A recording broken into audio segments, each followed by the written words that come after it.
Bonjour à tous, c'est Max de la chaîne L'Investisseur Indépendant.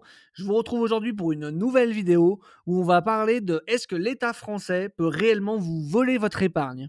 Suite à l'allocution présidentielle qui a eu lieu il y a quelques jours sur TF1, j'ai vu beaucoup de gens paniquer et j'ai vu des youtubeurs même compétents que je suis raconter des conneries sur le fait que l'État français peut saisir l'argent que vous avez notamment sur vos contrats d'assurance vie, et ce notamment grâce à la loi Sapin 2. Donc aujourd'hui, dans cette vidéo, on va analyser ce texte de loi, on va voir ce que dit réellement la loi Sapin 2, et on va voir si réellement votre épargne est actuellement en danger. Donc la loi Sapin 2, qu'est-ce que c'est? C'est un texte large touchant à la fois la gouvernance économique, la lutte contre la corruption et la protection du système financier. Donc on va voir en détail ensemble les principaux points de cette loi. Donc le point numéro 1 de cette loi, c'est la lutte contre la corruption. Donc avec la création de l'Agence française anticorruption pour prévenir et détecter la corruption dans les entreprises et les administrations. Obligation pour les grandes entreprises de mettre en place des programmes de conformité anticorruption et une protection renforcée des lanceurs d'alerte avec un statut juridique clair et des garanties contre les représailles. Donc jusqu'ici, aucun rapport avec l'épargne privée des Français. En point numéro 2, on a la transparence dans la vie économique. Donc, obligation pour les lobbyistes de s'inscrire sur un registre public tenu par la Haute Autorité pour la transparence de la vie publique. Et la publication des liens d'intérêt entre professionnels de santé et industrie pharmaceutique pour éviter les conflits d'intérêts. Encore une fois, jusqu'ici, on peut se poser la question sur la pertinence de ces lois et qu'elles fonctionnent réellement, mais encore une fois, rien à voir avec l'épargne privée qui est actuellement sur vos assurances vie ou sur vos comptes d'épargne. Le point numéro 3, simplification économique, donc facilitation de la création d'entreprises et assouplissement de certaines règles pour les PME et réforme des marchés publics pour plus de transparence et d'efficacité. Toujours rien à voir du coup avec l'épargne des agents économiques que sont les citoyens. Le point numéro 4, donc, c'est la stabilité financière et la protection des épargnants. Renforcement des pouvoirs du Haut Conseil de stabilité financière et de l'ACPR, donc l'autorité de contrôle prudentiel et de résolution, pour prévenir les crises financières. Modernisation des outils de régulation des marchés financiers.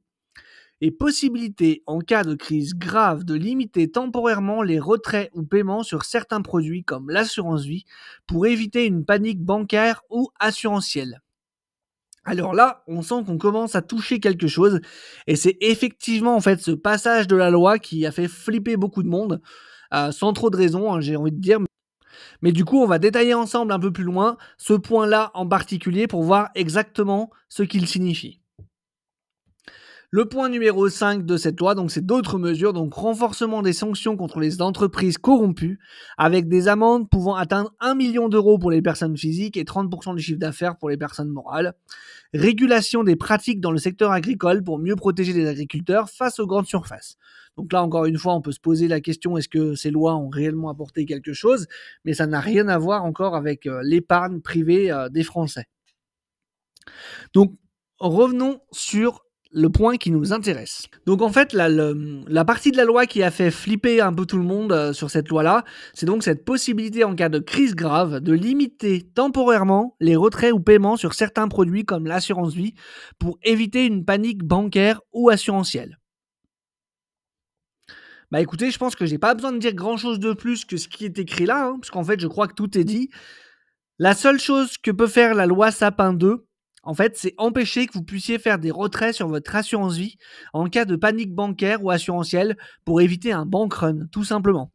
C'est-à-dire qu'en fait, l'État peut décider de geler les retraits sur vos assurances vie. Si vous souhaitez retirer, vous ne pourrez pas le faire pendant une période de 6 mois, reconductible une seule fois. C'est-à-dire que pendant maximum 1 an, l'État peut vous empêcher d'accéder au capital qui est placé sur votre assurance vie. À aucun moment, il n'est stipulé quoi que ce soit d'autre. À aucun moment, il n'est stipulé qu'il va y avoir des saisies ou du vol de votre épargne. C'est simplement en fait un blocage des retraits pendant une période fixée.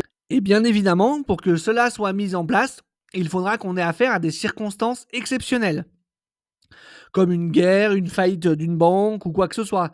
L'État ne peut pas le faire comme ça sans aucune raison.